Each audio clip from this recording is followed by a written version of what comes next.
வணக்கம். தேன்மொழி சேலம். திருக்குறள் தினம் ஒரு அதிகாரம். அதிகாரம் 13. அடக்கம் உடைமை. குறள் எண் 121. அடக்கம் அமரருள் உய்க்கும், அடங்காமை ஆறிருள் உய்த்துவிடும். விளக்கம். அடக்கம் தேவர்களுக்குரிய இடத்தில் ஒருவனை கொண்டு செல்லும். அடங்காமை இருள் போன்ற துன்பம் தரும் நரகத்தில் தள்ளிவிடும். குறள் எண் 122. காக்க பொருளா அடக்கத்தை, ஆக்கம் அதனின் ஊங்கில்லை உயிர்க்கு. விளக்கம். அடக்கத்தை சிறந்த செல்வமென போற்றி காக்க வேண்டும். அதைவிட சிறந்த செல்வம் மனிதர்க்கு வேறு இல்லை. குறள் எண் 123. செறிவறிந்து சீர்மை பயக்கும், அறிவறிந்து ஆற்றின் அடங்கப் பெறின். விளக்கம். அறிவெல்லாம் பெற்ற பின்னும் நல்வழியில் அடங்கி நடப்பவருக்கு அந்த அடக்கமே நல்ல சிறப்பை அளிக்கும். குறள் எண் 124. நிலையில் திரியாது அடங்கியான் தோற்றம், மலையினும் மானப் பெரிது. விளக்கம். நல்வழியை விட்டு விலகாது அடக்கமுடன் வாழ்பவனின் தோற்றம் மலையை விட உயர்ந்தது. குறள் எண் 125. எல்லார்க்கும் நன்றாம் பணிதல், அவருள்ளும் செல்வர்க்கே செல்வந் தகைத்து. விளக்கம்.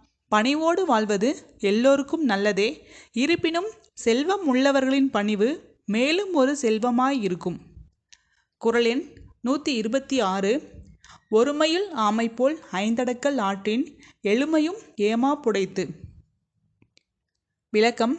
ஆமையைப் போன்று இப்பிறப்பில் ஐம்பொறிகளையும் அடக்கி வாழ்ந்தால் அது 7 பிறப்பிற்கும் நன்மை தரும். குறள் எண் 127. யாகாவார் ஆயினும் நாகாக்க, காவாக்கால் சோகாப்பர் சொல்லிலுக்குப் பட்டு.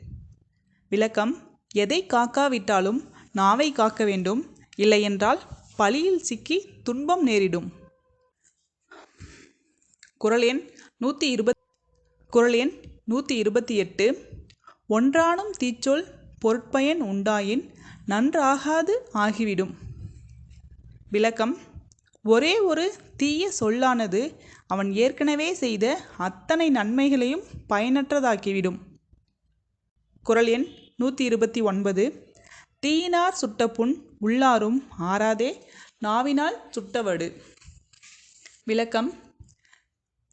தீயினால் ஏற்பட்ட புண் நாளடைவில் உடம்பினுள் ஆறிவிடும்.